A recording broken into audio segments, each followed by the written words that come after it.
Bismillahirrahmanirrahim. Assalamualaikum warahmatullahi wabarakatuh. Alhamdulillahirabbil alamin hamdan katsiran thayyiban mubarakan fihi kama yuhibbu rabbuna wa yardah.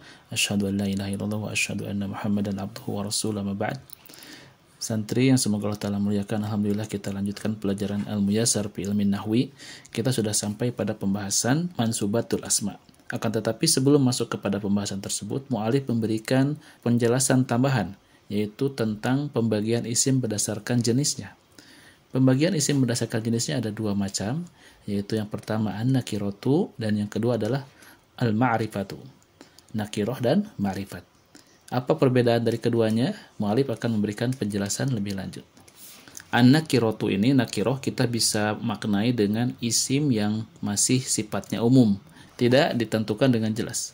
Sebagaimana definisinya, an-nakiratu, nakiroh, wa adalah apa atau sesuatu wudi'a yang diletakkan li ghairi muayyanin tanpa adanya penjelasan yang jelas atau ditentukan. Contoh waladun, ini kita artikan seorang anak. Tidak ditentukan maksudnya anak yang mana. Hanya saja disebutkan waladun saja, seorang anak. Rojulun, ini pun sama, seorang laki-laki. Kemudian ada nabiyun, seorang nabi. Ini pun tidak ditentukan nabinya nabi yang mana. Ini yang disebut dengan isim nakiroh.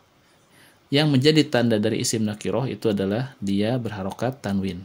Baik itu dhammah tain, kasroh tain, atau fathah tain. Kemudian pembagian berikutnya adalah al-ma'rifah.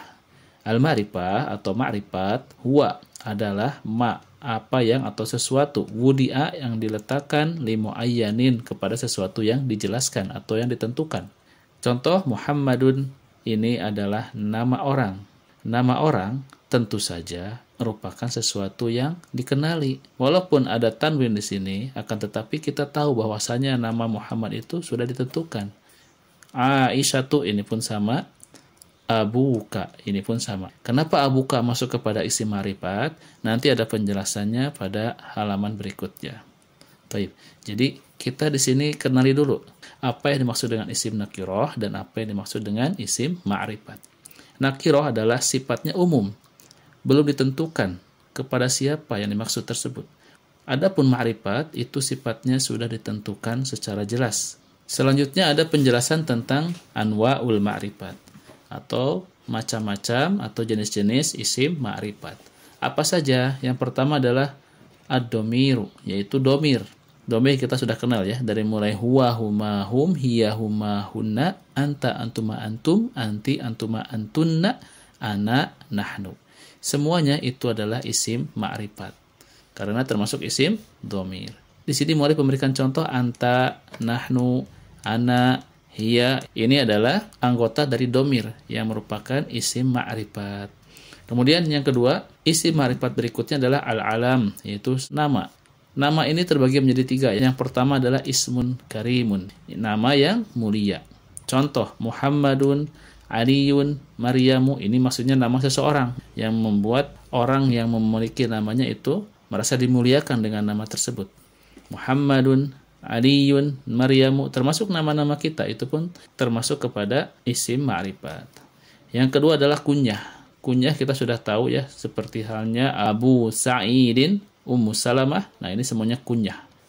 Kemudian yang ketiga adalah laqab. Laqab itu gelar atau panggilan.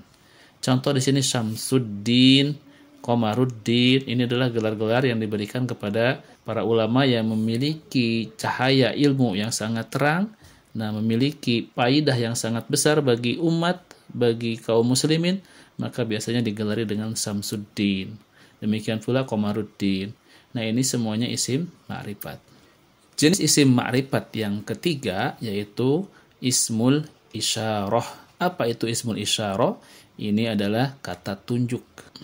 Kata tunjuk ini ada beberapa macam. Yang pertama, hadza, maknanya adalah ini. Fungsinya digunakan untuk isim mudzakkar.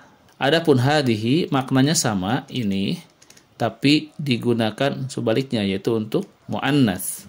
Haula'i, ini kata tunjuk, tapi digunakan untuk isim jamak. Kata tunjuk yang baris pertama ini digunakan biasanya untuk menunjukkan sesuatu yang dekat. Adapun kata tunjuk yang kedua, yang dzalika, tilka, ulaika, ini menunjukkan sesuatu yang jauh. Makanya kita bisa artikan itu. Dan ulaika pun bisa digunakan untuk menunjukkan sesuatu yang jauh, tetapi untuk isim yang jamak. Yang keempat adalah ismul mausul. Isim mausul itu artinya adalah kata sambung. Biasanya kita sering mendengar ada yang namanya kata yang. Contoh di sini, alladzi yang. Alladzani ini pun sama yang. Alladzina yang. Alladzi ini untuk mufrad, alladzani ini untuk musanna, alladzina ini untuk jamak. Dan baris pertama ini khusus digunakan untuk mudzakkar. Allati ini pun menunjukkan satu, allatani ini menunjukkan dua, allati ini menunjukkan lebih dari dua. Ini khusus untuk muannas. Itu yang keempat ya. Isim mausul adalah isim ma'rifat. Kemudian yang kelima al-mu'arrafu bi'al, yang dimakrifatkan atau yang dikenali bi'al dengan alif lam. Contohnya tadi kan ada waladun. Nah, waladun bisa jadi ma'rifat dengan tambahkan alif lam. Jadi al-waladu. Dan jika pakai alif lam, maka isimnya tidak boleh ditanwin. Maka harokat akhirnya dengan dhammah saja, al-waladu. Al-ustadu ini pun sama. Ada alif lam, maka ini menjadi isim ma'rifat dan tidak boleh ditanwin. Ar-rajulu ini pun sama, ada alif lam dan dia pun tidak boleh ditanwin. Ini semuanya isim ma'rifat dengan adanya al atau alif lam. Yang keenam, isim ma'rifat berikutnya adalah al-mudhafu liwahidin minal madhkurat, yang diidhofahkan kepada salah satu minal madhkurat dari apa yang disebutkan.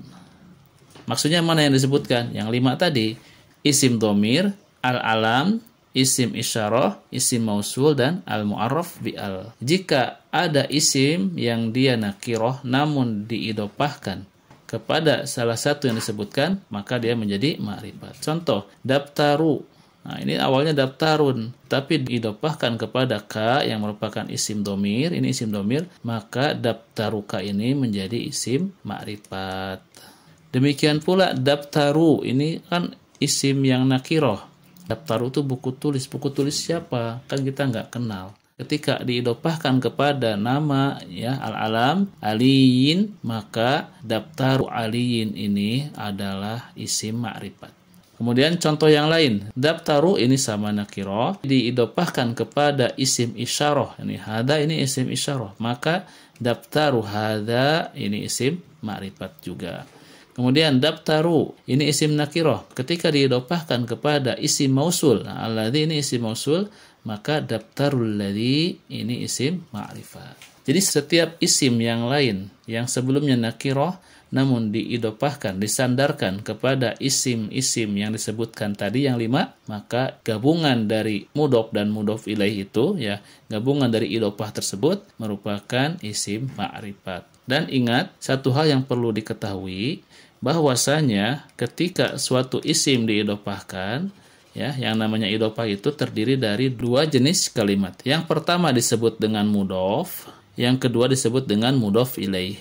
Setiap mudhof ilaih dia dalam keadaan majrur. Makanya di sini daftaru aliyin.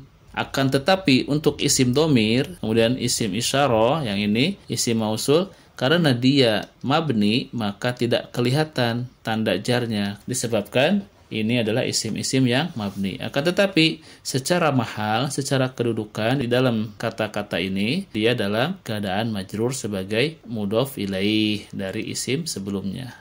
Yang ketujuh, yang terakhir, ini adalah isim ma'rifat dengan al-munada al-maqsud.